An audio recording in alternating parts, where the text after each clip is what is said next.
A few days ago, I came across this post on X, where Robbie Frank, the founder of VoiceDrop, says, I went from 0 to 140,000 MRR in 1.5 years, while I had 3 kids and 1 pregnant wife. Ask me anything. So I sent him a message, and this is his reply. You have to talk to my business partner Nadav. He is the brain behind everything, to be honest. A true strategic genius. So I got Nadav on the pod to explain me how they built VoiceDrop from 0 to $150,000 MRR in such a short time. I went to pretty large real estate CRM that I used to be their client, and I told him, hey, this is the tool, it's already built, we can integrate it into your platform in 1 month. Are you interested? They got hooked in, they paid us, I think it was $20,000 for integration, and we just took this money and built the whole platform.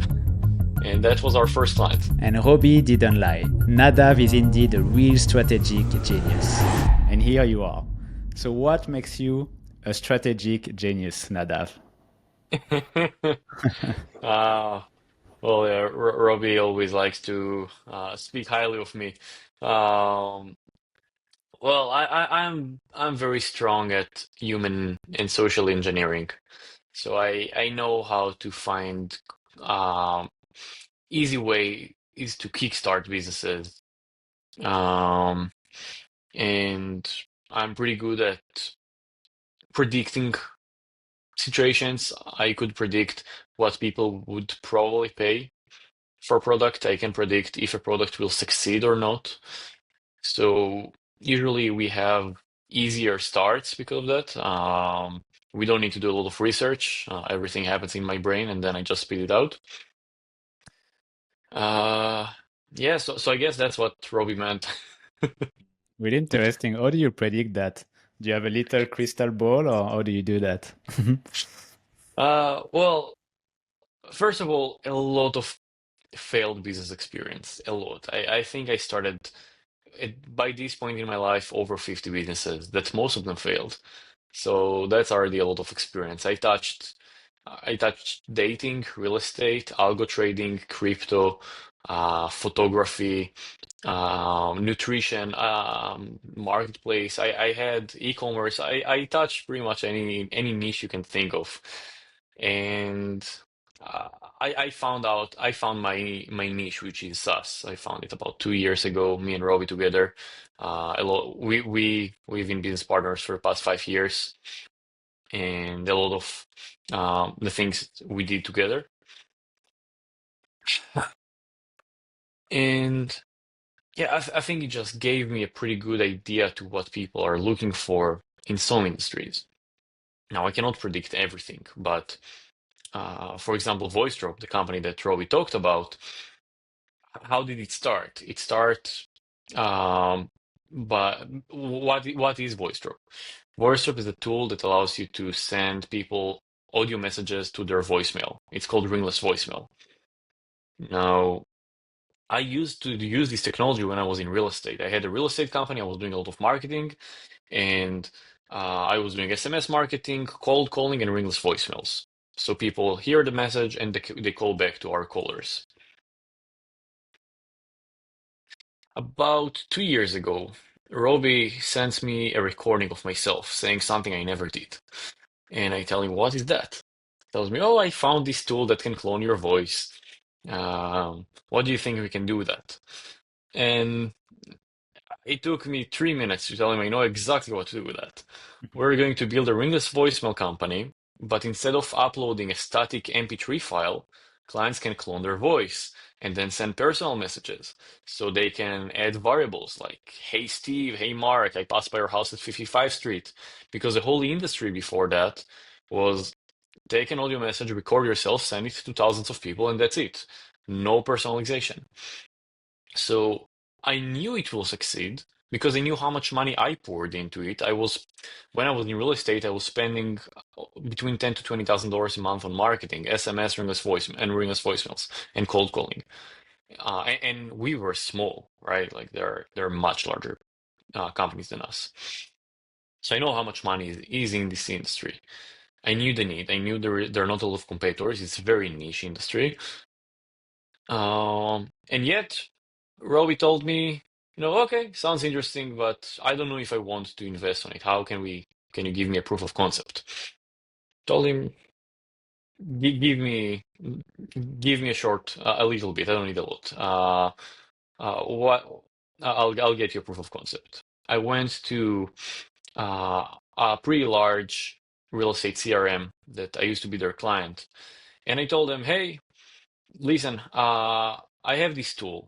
You can integrate it into your platform. That's what it does." I send them a recording. I send their CEO a recording of him saying something he never did, because I found him on YouTube speaking in some podcast.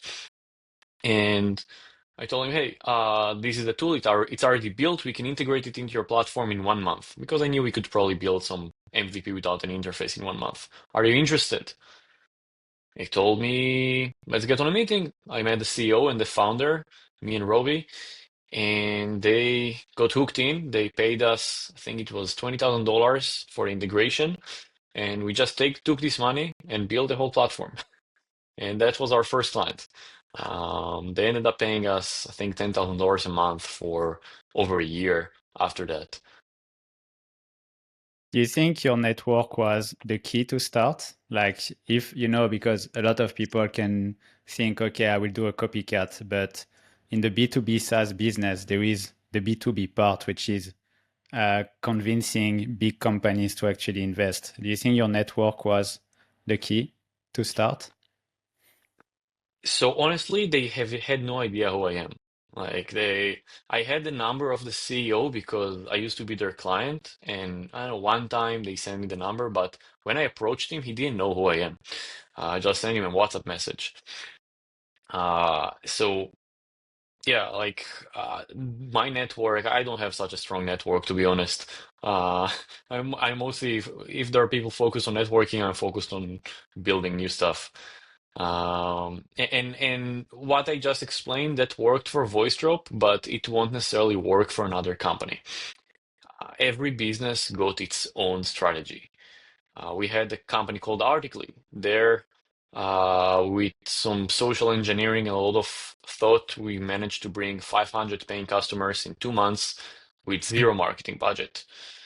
Um, and it was a completely different strategy. So you need to think, and you need to be a person that's capable of doing this thinking. I want to go back to the beginning because I think it's something that interests a lot of people, and me included. How did you meet your co-founder to build all these things after? Like, when did you meet? How did you meet? And what is your role of like both of you? All right, so how did we meet? I don't know if you know, Pickup, like the Pickup is this field where geek guys that are not very successful with women just looked at men that are successful with women, started writing things down and tried to mimic it until they had a complete, set of rules and strategies and stuff and went out to practice. You used to be strong about 10 years ago. Anyway, that's how me and Robbie met. We were both trying to figure out the how to succeed with women. We're both these geeky guys, and there was this community in Israel, so that's how we met. We used to go out a lot, me, him, and another friend of ours, and ever since we became very good friends. We met 13 years ago. Okay, so you met like 13 years ago. It wasn't business related at all. And then you No. kept this relationship and you finally built something together. And how did you find out like which role you will have and which role Robbie would have in the company? So that's a good question, and it goes a while back because I feel that the entrepreneurship journey, it's a it's a very strong internal journey of understanding yourself, what you're good at, what is your forte, what you should be doing. And it took both me and Robbie a very long time to understand that. We've been business partners for the past 5 years. And before that, we did some things together. I was even running I was trying to be a politician in Israel. I was running to the Israeli parliament. I brought Robbie to the party. He was our marketing manager. Um, when I had a dating business, Robbie helped me strategize and like create the business model or more of the structure. And then actually after the politics, we decided to create a company. The company was called Primatica. The goal of the company was to build automations and technical solutions to companies. And we didn't really know what each of us will do. Robbie just learned how to be a developer 3 months before, and he started building the whole platform. So we're like, okay, he will be the CTO. I'm better in numbers. I have more of a strategic and overview view. So I will be the CEO. But in the beginning, we stepped on each other's toes a lot. I was because let's say I'm more of okay. I'll say what we do today, and then I'll say what we used to do back then, which was uh, which caused a lot of issues.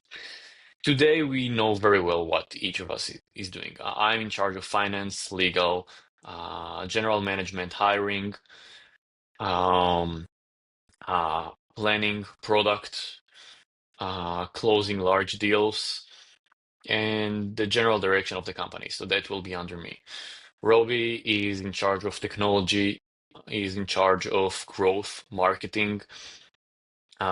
He's in charge of creating systems, internal systems in the company. Um, and everything, let's say Robbie is in charge of everything related to short term work in the company, and I'm more of medium term and long term things in the company. So, and it happens to us. I know yesterday, Robbie sent our finance manager a message. Hey, this document is built wrong. We need to please change it, this and that, and do X, Y, Z.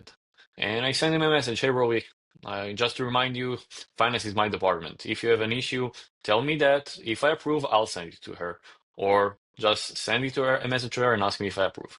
But that's mine. He told me, yeah, you're right, sorry. And it happens the other way around. Let's say I could send something to the developer, hey, don't do this and that, that's wrong. And Robbie will tell me, hey, that's not yours, that's mine. You have an issue, tell me that. So and I'll tell you, you're right, I'm sorry. So we are very clear in what each of us is doing. But it didn't used to be like that. For example, in Pragmatica, our first company, Roby, for example, he built the business model, which, in my opinion, back then and also today, was wrong. But but I didn't have the self-confidence to speak it out. I didn't have the business experience to tell him, "Hey, that's wrong. That's not how it should be done. That will bite us in the ass later on." I was entering a lot of technical stuff. I would tell him, "Hey, this should be built like this. Why we need this feature? Why this is not moving? Let's prioritize that." And he didn't have like he couldn't really tell me, "Hey, let it go. That's mine." He did, but I didn't care, and I did tell him, and he didn't care, right? Like because we were not clear on what each of us is supposed to be doing. Today we are. Do you believe in the visionary and integrator thing from Traction, the book? I don't know if you're familiar with it, that in any company you should have a visionary, which is the person that keep the long-term vision, and the integrator is the person who keep the short-term vision to actually integrate it like in the next 3 months. And if you have both profile, which looks like you are the visionary and he is the integrator, your company will go pretty far. I've never heard of that, but sounds very accurate. Yeah, in our companies, I'm the visionary, and Rob is the integrator.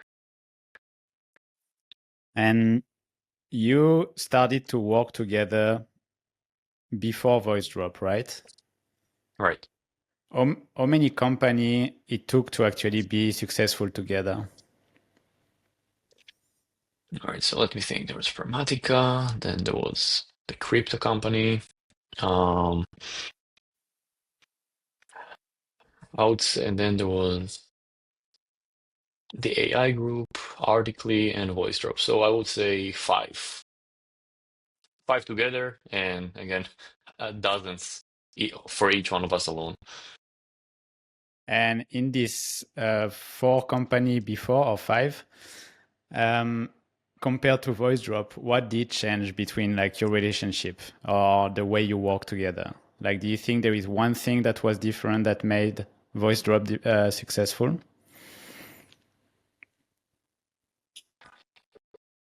There are several things. First of all, let me stop my camera from going front and back. All right.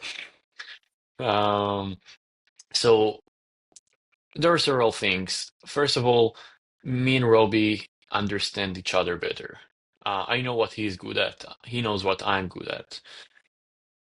We have much more trust in each other. Okay, I don't feel I need to micromanage him or look at everything he's doing. I know whatever I can trust his skill and his abilities to take care of his departments, and he trusts me. He trusts me to take care of my departments. He doesn't need to enter and intervene in what I'm doing. It didn't used to be like that because we didn't have the trust, and also we didn't know that well what each of us is supposed to do. We know I know what I'm good at. I didn't know what I'm good at least not to this extent. I didn't know I'm a very good product person. Now I do. I thought I'm a very good project manager, which I'm not. Uh, and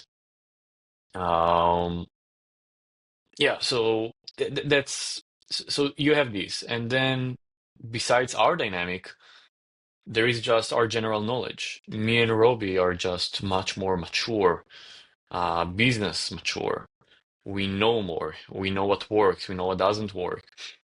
My experience in real estate allowed me to start closing very large deals in VoiceDrop because before I had the real estate company, the largest ticket I've ever closed, I think, was maybe $9,000, and that was for I don't know, for half a year deal. And most of the tickets I closed were maximum 2,000.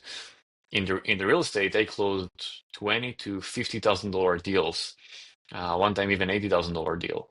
So when you close an $80,000 deal and you get this amount of money entering your bank account, it just becomes simpler, right? Like you're not afraid to propose large numbers to clients, and that's a mindset change. You cannot teach that. No one could teach me to feel comfortable selling such high ticket deals. I need to do it in order to feel comfortable. Robbie, he was doing a lot of development work. He worked with a lot of systems. He started handling large budgets for other companies in marketing. So he also learned a lot in how to manage these types of budgets, on how to be a better developer, how to build database correctly, how to plan a technological business, technological product. So we just came much more mature to VoiceDrop. Makes sense. And can you bring you can you bring us back to the timeline of VoiceDrop, which is you told the story of how you got your kind of first customer, the first deal you got, and then from this to today being around 140K MRR. Yeah, by the way, 150. We we scaled a lot since 2 weeks ago. So yeah, what happened is that initially we only had this one client, so we didn't even have an interface. We just had an API, and it was only a backend integration. Then using this client, we just started fixing a lot of bugs, a lot of issues. We got a lot of customer feedbacks because this client had thousands of clients, and a lot of them were using our product. So we got a lot of feedback very quick. That was very helpful. Back then we had one developer.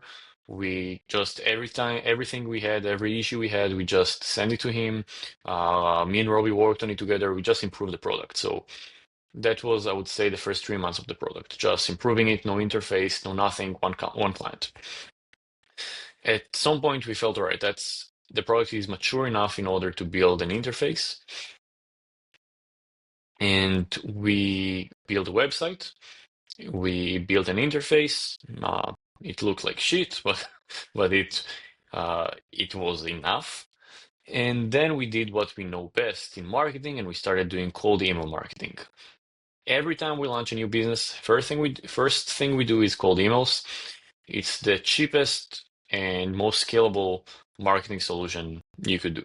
And me and Robbie happened to have a cold email marketing agency also that was Primatica.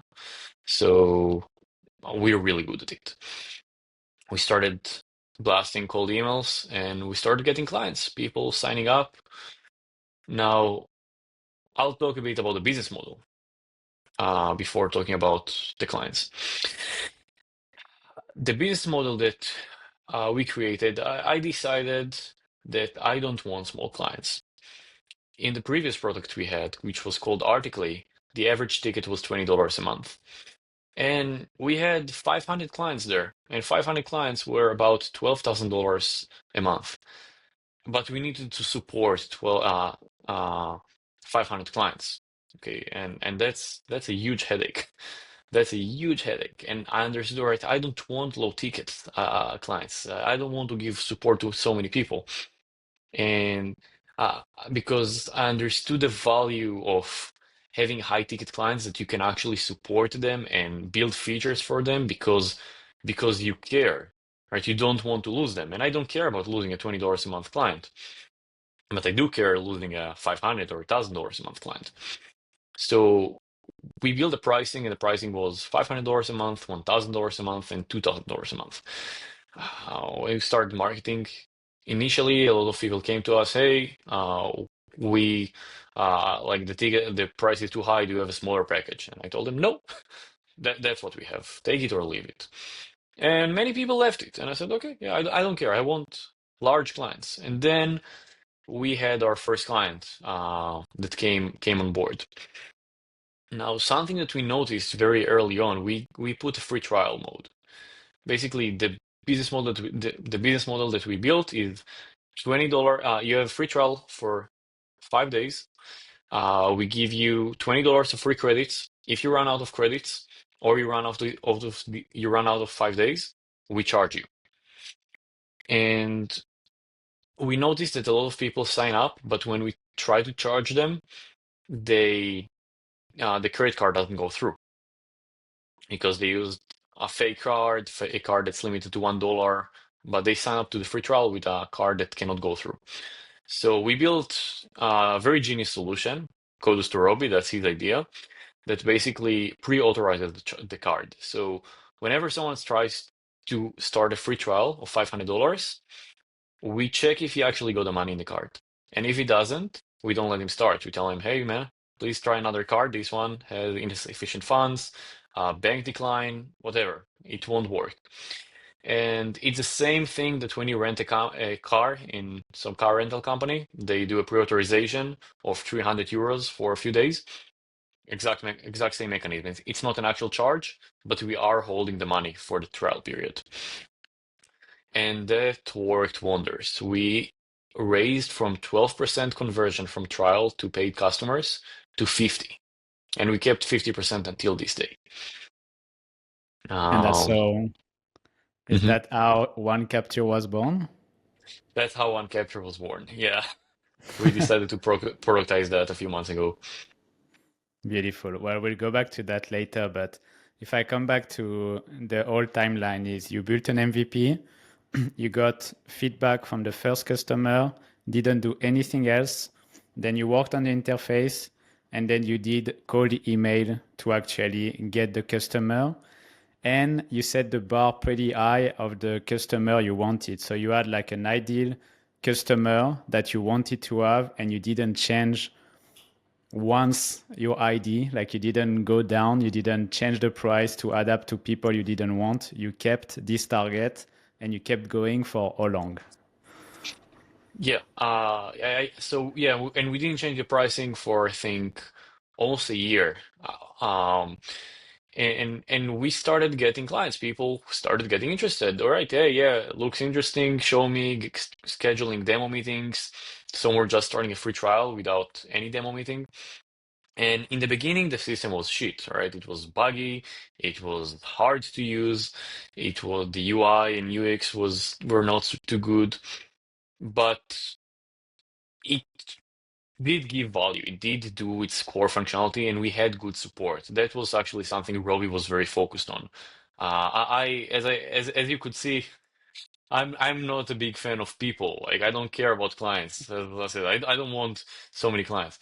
And the support drove me crazy. But Robbie told me, good support, that's what differentiates a bad business, a bad product from a good product. If we have live chat, I didn't want to have a live chat. I told him, let's do everything in email. He told me, no, we need to have live chat. We need to have good service, and that way, it's a huge difference to people. If you have a bug and you have an issue and you need to send an email, you'll just cancel. But if you have live chat, someone can actually answer. And I took Robbie's advice, and because it was such a high ticket, I was actually happy to give the service, right? Because yeah, it's $500 a month. The first 5 clients already put us at $2,500 a month MRR. That was beautiful. And I was doing the customer support. It was very important to me to actually talk with clients to understand what their issues, to prioritize the tasks for the developer. So that's how we started. It was me, Robbie, one developer, and Robbie was working with the developer, managing the technical side and the marketing. I was managing the product, prioritizing tasks, handling all the customer support, and doing the sales. Um, and now I was a bit cheap, I would say, on credits. What does it mean? For us, one message, we created a measurement called unit. All right, for $500 a month, you get 6,500 units, which could be 6,500 deliveries or less, depends how long your script is. So in the beginning, above 90 characters would be 2 units. Below it will be 1. Above 180 will be 3 units. So every 90 units, 90 character increments, that will be a unit. And that's not a lot. That's not such a long message. I just really cared that we will be profitable. And people were pissed about that, but they still paid. And then when I saw things are going well, I increased it to 120 and then to 150. And then we build some smart mechanism that save us money and we increase it to 500. And now we're going to actually change our provider and one of our AI providers, and we will probably increase it to over 1,000. But that's an important thing that I know. You can always improve the terms for your clients. You can never reduce them. I can never tell my clients, hey, from next month you're gonna get the unit will be shorter. That won't work. I can only improve it. I cannot bring it down. So I prefer to start being very cheap, being very annoying, having very harsh refund policy. We didn't give refunds to anyone. If the trial period passed, I'm not giving you a trial. And you forgot to cancel, that's your problem. I'm not giving you a free, refund. And people were really pissed, but I didn't care. At least back then. Today, we have enough money. Anyone that asks for a refund, we give him a refund. But I just wanted to start very strict because I learned a lot from our previous businesses.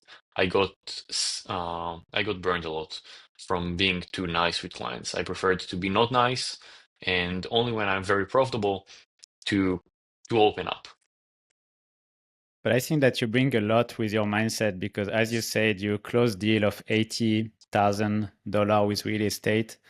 And I know for a fact that it unlocks something in your brain and you start to see business different. And I think you avoid the mistake that I made before and a lot actually of entrepreneur makes is to be too cheap, but not in the sense that you say. It's like to be, for example, your product will be too cheap and you will give way too much.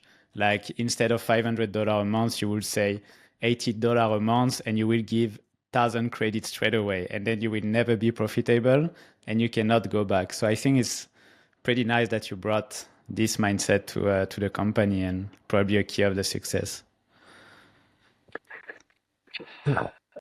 Yeah, I really, it's because I got burned a lot. The Primatica's original business model, I'll share that with you. It was a cold email marketing agency. It still is, but today the business model is very different. Back then, we had a commitment to our clients, and the commitment was we'll generate 50 leads a month for you, for $2,000 a month. And if we don't reach this goal, we continue for free until we do.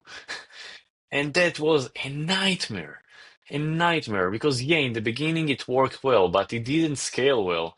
And when we had three clients, yeah, they got good results. But when we had 100, uh, oof, no, it did not scale well. At some point, I think we generated maybe one or 200 client leads to all of our clients combined. Like at some points we had really rough time. Amazon blocked us, Google blocked us, and we just carried corpses of clients. We will never reach the goal, but we cannot stop. If we stop, we need to refund them. And we ended up refunding them because that was our commitment. Mhm. So it burned so hard in my brain never to repeat this again. Never to like a company must be profitable. I must make money. Because when I make money, I can bring more employees. I can improve the product. I live better. When I live better, I feel better and I can have a better company. I can have a better product. I used to not care about my own myself. I used to pull the minimum salary I can. Me and Robbie in Primatica, we used to have a revenue of at our peak of over $80,000 a month, but we still pulled $3,000 a month each. That was the bare minimum we could take in order to live, not live well, just to live. We didn't have any savings with this money. It's nothing, especially in Israel. Um, but we thought, right, all the money should go to the company. We don't matter. Today, I understand I matter the most. If I make good money, I feel good, and when I feel good, I'm creative. I meet people. I can bring new team members. I don't feel any pressure to make more money because I make good money. Um, and that's a strong mind shift that I had that really helped with voice drop. Amazing. Can you just bring us back on the another timeline? It's just like how long it took to go from 0 to 10K and 10K to 100K. Yeah, so 0 to 10K, that was pretty immediate with the first client. So that was kind of our seed money, and it really helped stabilize everything. Then to get from 10K to I think after 3 or 4 months after launching, we already reached around 15K. Yeah, we just started growing about $5,000 MRR every month approximately. We started doing Google ads, Google, like PPC on Google and search terms for English voicemail, voice drop, um, call center, cold calling, a lot of keywords, seeing what generates the best results. And lucky for us, we had such good conversion rate from free trial to paid customer, 50%, and with such a high ticket, average ticket of $500. Um, the lifetime value of a client was around $2,000. So we could spend a lot of money to get a free trial. On average, we are spending, since then until today, it didn't change a lot, about $200. That's our max, what we limit Google. We are willing to spend up to $200 to get a free trial, because a free trial on average, will turn into 50% will turn into a paid customer. So $400 for a paid customer, worth $2,000. That's a good deal. Do you Um, consider a free trial a lead, or is it a lead that convert to a free trial? free trial is someone that or visited our website and decided to start a free trial, or got on a sales call and start a free trial. And we count it as a conversion because we have such strong metrics that 50% of them turns into paying customers. Yeah, so a free trial. Today we actually we reached our record of 12 trials in a day, which is nice. Last time we reached 12 trials in a day was a few months ago, and I believe that very soon we will surpass that significantly because we started marketing now on Facebook, on Twitter, on YouTube, and now we're starting on Reddit and TikTok also. Okay, so what was the key to go from 10K to 100K? It was just iterating a lot on trying different creative ads and budget, or was it just like doing the same thing every single day? What was the key? Uh, so first of all, first of all, it was just doing what works, okay, focusing on what's working and removing whatever is not working. At some point around August, this year, was it this year? Yeah, around August this year, voice drop was actually became no, it was August last year. Wow, that was a long time ago. Around August last year, VoiceDrop was became not profitable. It started losing money because we were spending too much money on ads, too much money on some of our team, and yeah, back then I think we were at MRR of around $30,000 a month, 30 to 35, and we're just not making money.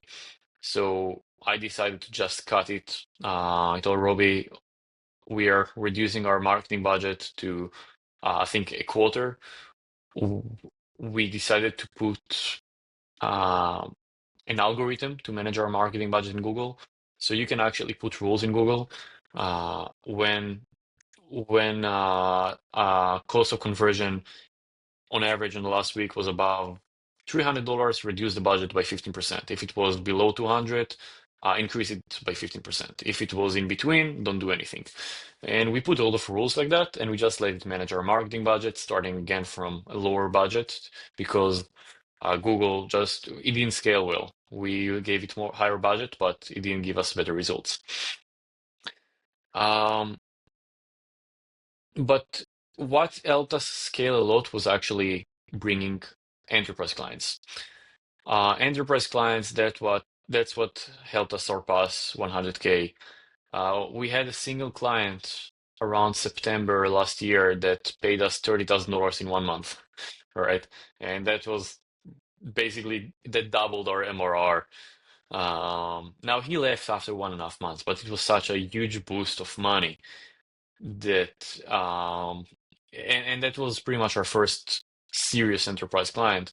They just showed us the potential. So we started, and that's also when the system started being mature enough for enterprise clients to use it. Now, just for the reference, our average client is sending a few thousands of messages a month. Our enterprise clients, they're sending millions. All right, it's a huge difference. Millions. We have one client sending over 10 million messages every month. That's such huge numbers that it requires a completely different system, infrastructure, database capability. In the beginning, we couldn't handle that. We had clients trying to send these volumes. It would fail, it would crash, and they would just tell us, "Hey, you guys are nice, but we cannot use you. We need someone that can deliver and buy. Let us know if something changes." Once we were able to support these clients, um, that was a huge boost of revenue because suddenly you have a client paying you 2,000, 3,000, 5,000, $10,000 a month, and that's a huge cushion. Now, in the beginning, we were actually losing them pretty quick also because we were still, even though we could handle the traffic, we couldn't handle it for long, and it failed a lot, and they had issues, so they would churn after 1, 2 months. But it was still good revenue. Today, we have as higher closing rate. We have two sales guys, and on sales calls with enterprise clients, they usually have around 40 to 50% closing rate compared to 25% with normal clients. So our system is the best in the market by far. And when it comes to everything, interface, infrastructure, support, we win in every possible metric. And these clients, they just come and they stay. That was a huge differentiator. And the opposite, what did you do that totally flopped and you lost a lot of time on? Something you would remove if you had to go back in time. Hmm. All right. So one thing is that I had this uh okay, let me think. Completely flopped. Wait, with voice drop or in general? I was saying voice drop to keep, yeah. Yeah. Um, what completely flopped in voice drop?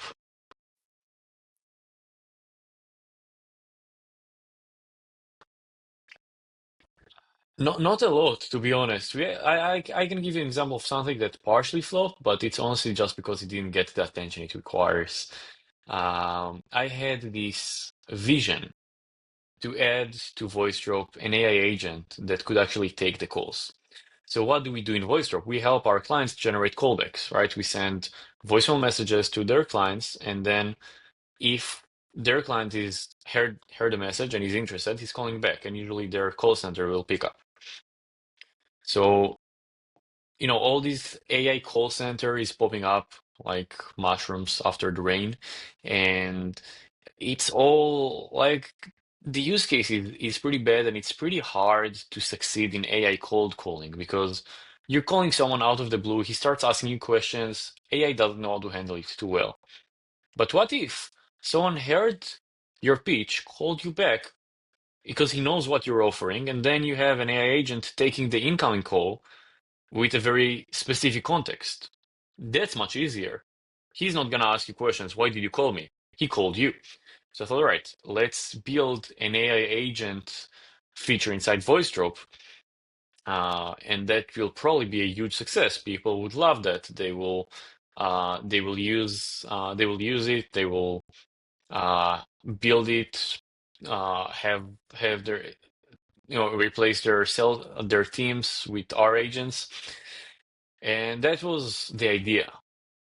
The thing is that it came in a so initially we started working with 11 Labs AI agents. We built an integration to their AI agents, and their API was garbage. It was amazing to me how a company so big got such a shitty API. Like, I'm sorry for the for the language. It was so frustrating.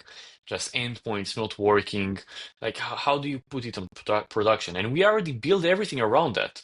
And it took us about, I don't know, a month of one of my developers. I told him, put 50% of your time just building that. And we tried to get support from them. They told me, you want support, give us $5,000 a month. Like, I'm not gonna pay you this for basic functionality.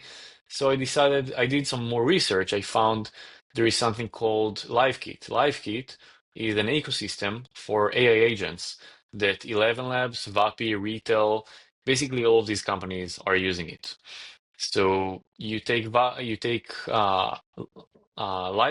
and you can connect it to 11 Labs or any other AI agent provider, and you can just connect it to all of the, to ChatGPT, to Claude, whatever, to do the AI.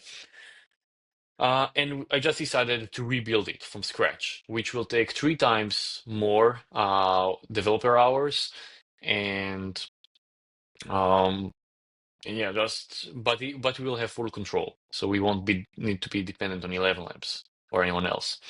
We did it. It took about 2 months, and my developer was almost investing all of his time on that.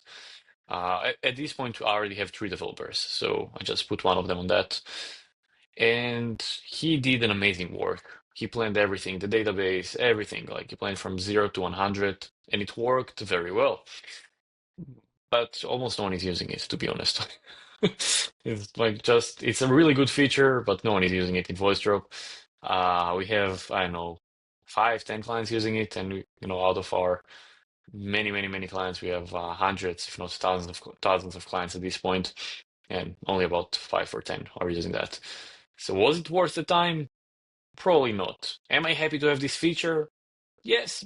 Now, we should improve it, right? It's still pretty immature feature, like VoiceDrop was in its early days. There is a lot of improvement, and I believe that if we will improve it, change the model, maybe the business model there is not correct, it could succeed. Just it doesn't get the right attention. Yeah, maybe it's too early for that, but I think that's a good idea. You're building a lot of app. You have voice drop, you have one capture, one lookup, Primatica, and more, apparently. How do you manage that? Because you're the two of you, and you probably have a team. You say you have 3 developers, you have closers as well. So how do you manage that, and what is like your team looking like? Yeah, at this point, by the way, I have 7 developers. Mm. We have a team of around 35 people in total. And how do I manage that? So I that's something that both me and Robbie have in common. We are both perfectionists, and we are very we are OCD guys, very organized.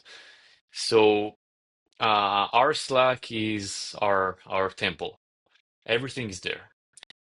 And we built it in a way that we just get incoming traffic, incoming communication all the time. Communication, communication, communication, and it's all coming to us. We have a channel with notifications every time someone is scheduling a meeting through Call. Call is like Calendly.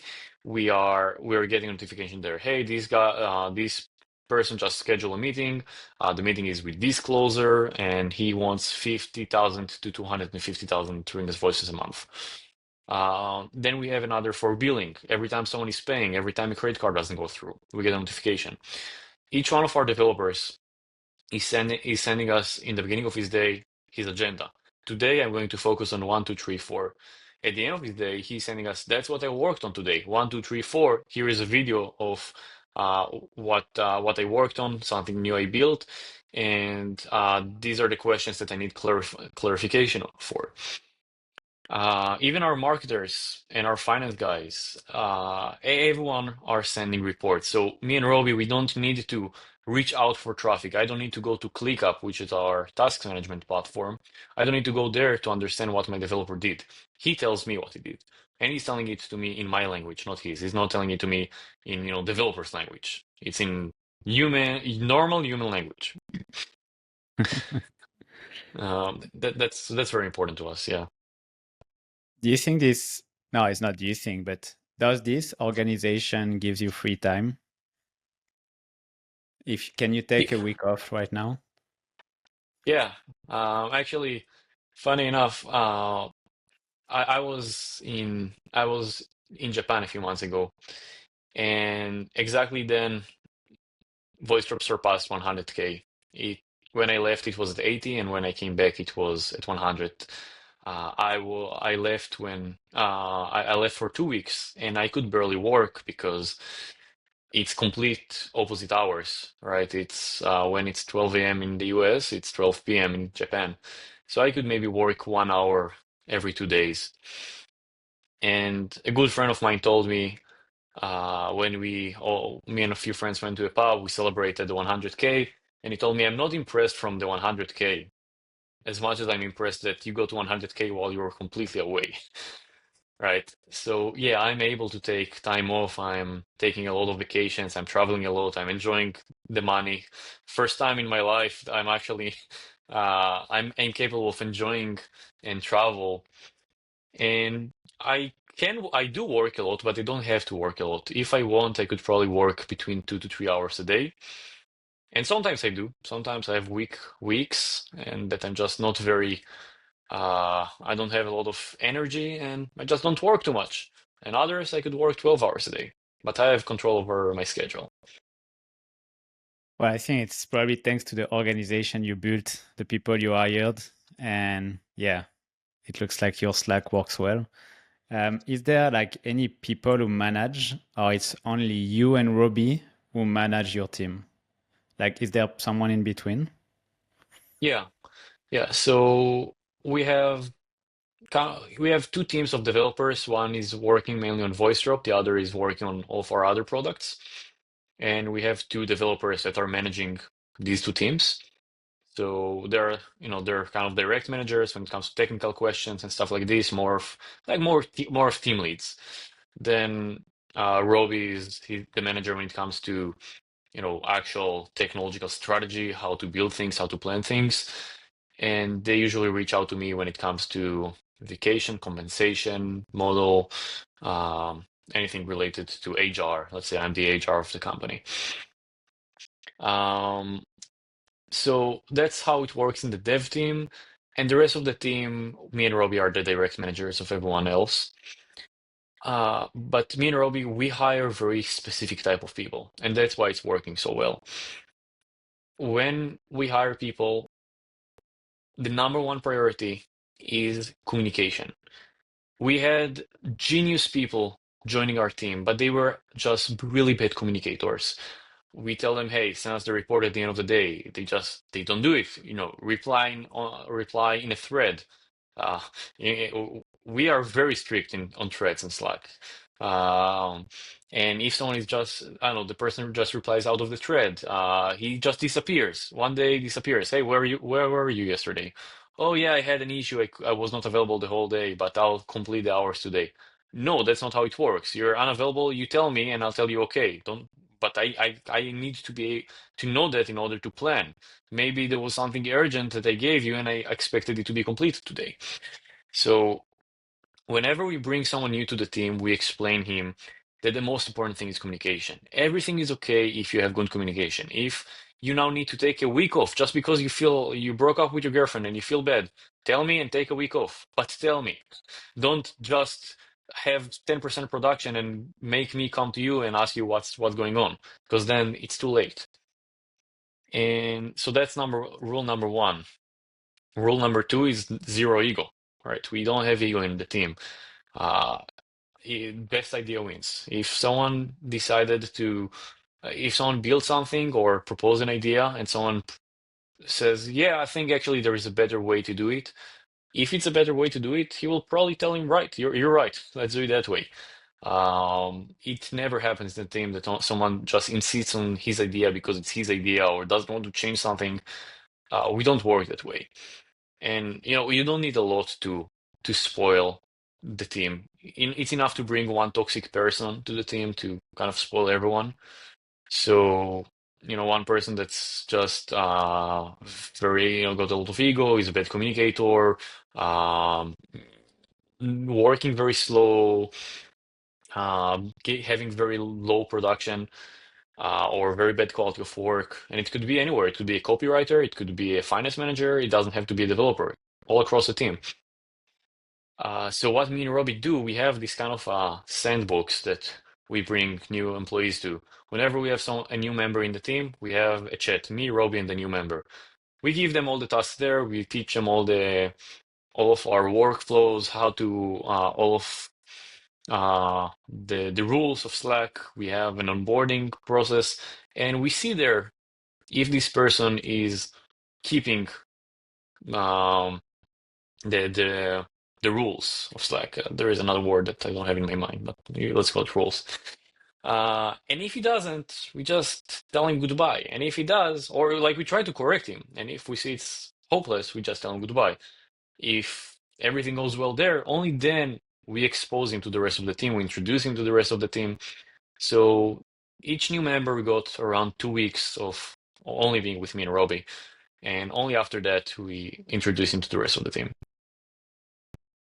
Seems like you pretty much figured out, of course, you will always have to learn, but you figured out how to manage a company.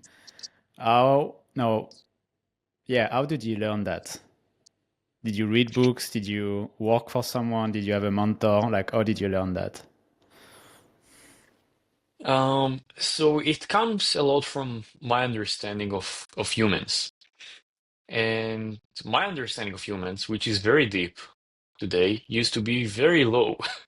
When I was a kid, I did not understand humans. I felt that everyone were born with this manual. Everyone knows what to do, how to behave, what to say, and I don't. So I was trying to observe people. I put it subconsciously, I put it as my goal to understand people better. And I was just observing people for so many years, trying to figure out what moves them, what they think, why they do what they do.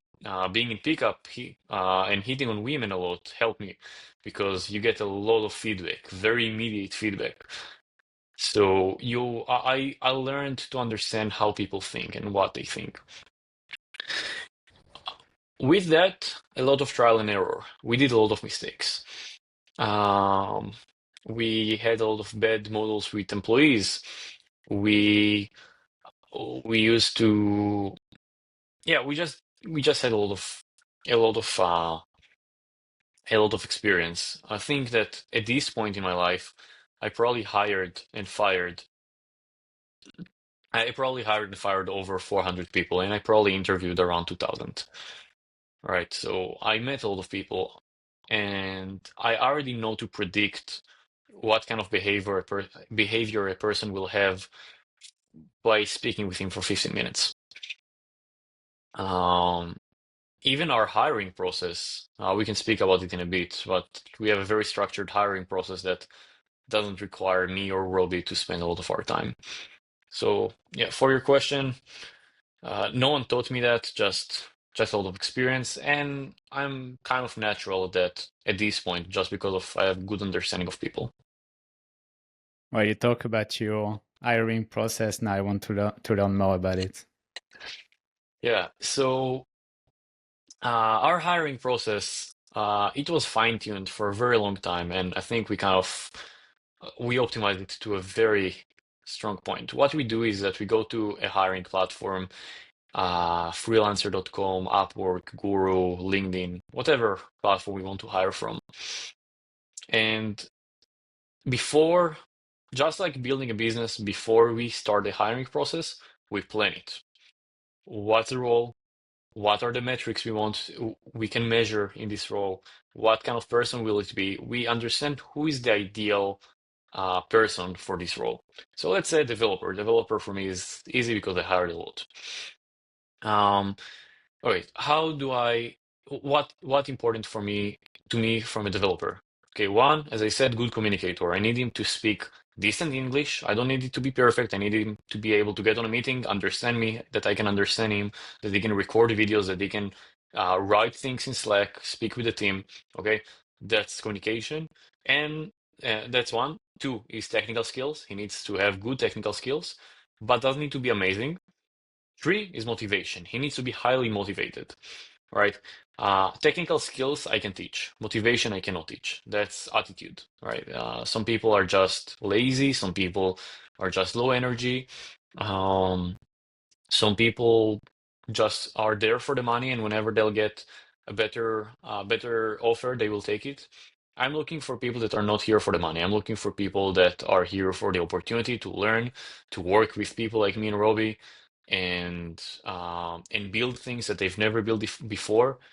That's the type of people we're looking for. So, okay, now that we know what this person is, what we're looking for in this person, now we build the process. So first, usually our basic requirement is send us a video. Okay, that's all. I never look at CV. I don't care about CV. I ask a few questions. Let's say, what's your availability? Um, how soon can you start? And please record a video of yourself telling me for 2 minutes who you are, your experience in development, what made you apply for this role, anything you'd like to share with me. And then that's the first step. I invite as many people as I can. Okay, that's the beginning of the funnel, and I want 1,000 people to apply, at least to get an invite from me. Now, out of 1,000 people that I will invite to the job, on average, about 150, about 300 will apply, and from these 300, about 100 will actually put a video. So what happened here? I filtered out lazy people, okay? Because all the lazy people didn't give me a video. They write to me things, we can get on a meeting and I'll explain. Stuff like this. Okay, you're lazy. I don't want you. I want people with motivation. So I already have out of 1,000 people, the 100 to 150 people that are motivated to work with me. Now comes the second step. Second step is to filter based on the videos. Now, I'm not going to watch 100 videos. I'm too busy for that. So I have one of my team members. that will just review all the videos and give them rating based on criteria that's important to me. Again, based on the role, I choose the criteria. In this situation, I would say, all right, English level, rate from 1 to 10. Um, Motivation level, like excitement, what kind of the level of energy that this person have from 1 to 10, and experience, relevant experience from 1 to 10. Okay, so this is something that anyone that listens to the video can rate. Usually I take all the sevens, 7 plus, and out of 150, 7 plus will usually be around 40 people. And then we give them a trial task. Again, we build a trial task for the role. If it's a copywriter, he will have a copywriting trial task that we build customly for the role. If it's a developer, depends on what kind of developer we are hiring. But the trial task is not long. It's not like these, high-tech companies that will give you a home task that takes you a week to solve. It's something that takes about half an hour to solve. And there are 10 ways you can solve it. We always build it in a way that there are multiple ways to solve it, and we can see how you think. So the goal of the trial task is that it will be simple but challenging, and we see how the person thinks. And we tell the person also, record your session. Okay, you don't need to, you can use AI, we don't care. Use whatever tool you have in your disposal, but we want to see your session, speak as you're doing it. We want to see how you think. And then we usually get 20 minutes to an hour recordings for out of these 40 people doing the actual session. Then we'll give our developers to rate them from 1 to 10. And then let's say anyone that's 7 plus, we have 10 that are 7 plus. Roby will review it. He'll tell me, all right, I approve these 5. I'll take these 5, I'll watch your first video, see how their English level, see their energy, give my own rating, and I'll probably interview 3. And usually out of these 3, I'll hire 1 or 2. So that's how I took 1,000 people and turned it into 2 or 3, and I didn't have to spend a minute of my time. It seems like the key word of this conversation is high standard. You have high standard for your customer, you don't set for less, and you have high standard for the people you hire, and you don't set for less. But for both, you need to actually have big process like you have and not be lazy. Do you think this high standard thing is something that I can learn myself? Like if I'm watching this video and I don't know, I don't dare to ask for so much money. I don't dare to ask for so much things to a developer I want to hire. Like, can I learn that? How did you learn that? Well, you need to start daring. That's the only way. Business is not for the weak-hearted, right? It's a pool of sharks, and if you're not the strongest or the smartest or the quickest, you will be eaten. It's not that 50% of people in business succeed. 99% of people in business fail. In order to be this 1%, you need to dare, you need to be sharp, you need to have mentors, right? Yeah, okay, if you find trouble, you need to find someone to help you. Uh, and I had a lot of mentors in my life helping me in various ways. I'm never afraid to pay people to help me. Back then in Primatica, we had a deliverability issue. I found this Russian guy in Upwork, paid him $5,000 for 5 hours of his time to explain to us how to improve our deliverability. And wow, it was worth it because thanks to him, we saved the company and we were able to send to unblock the 10 million emails a month we used to send back then. Um, so yeah, we do it also in Voice Drop. We always bring consultants. We brought consultants from TopTal and from Upwork and just friends that I know that are good at something. I just tell the guy, hey, I want you to help me do X, Y, Z. I just paid good friends of mine. We're building a Shopify app, and I kind of failed in doing that. So I took good friends of mine that got pretty successful Shopify app, and I told them, hey, how much will you charge in order to help me build our Shopify app? I will need to help my developers and just help me along the way. They told me a few thousands of dollars. Told them, okay, you have it, and that's it. So work with people. Don't be afraid to spend money on smart people. They will shorten your runway. A mistake I see a lot of people doing is that they're trying to do everything by themselves, making all the mistakes that many people did already. And a lot of entrepreneurs are thinking, all right, yeah, I won't spend the money, I'll just spend my own time. Well, your time worth money. If you're gonna spend now 3 months in back and forth and in failing and just doing things that are not working, you wasted huge amount of money. You wasted an opportunity. Maybe someone already beat you to it. Maybe now you have 10 new competitors. You don't have this time to spare. Take someone, pay him $200 an hour, as much as he wants to charge you, as long as he's good, it's gonna be worth it. Say your time is the most valuable currency you have, not your money. Money is just a tool. Your time, you can never buy that back. It's funny what you said because 2 years ago I invested in a mastermind and it was like 10,000 euro. And I feel like spending money on someone who is skilled and then you see like how much he bring you and what these two guys brought me, the skills, the process and everything was worth 10 times 10K. I feel like when you start spending that money and you see the results you get, then it unlocks something in your brain that you can actually ask money because you know that you will bring 10 times to your customer or 10 times to your employee or whatever. And I think that's a bit what you said is like if you spend money yourself on high experienced people, then it unlocks the thing that, yeah, you can also have high standard yourself and ask for the good price. 100%. I want to agree 100%. Not once had any buyer's remorse on any dollar that I spent on myself. As just like you, any dollar that I spend on myself, 10x. So spend money.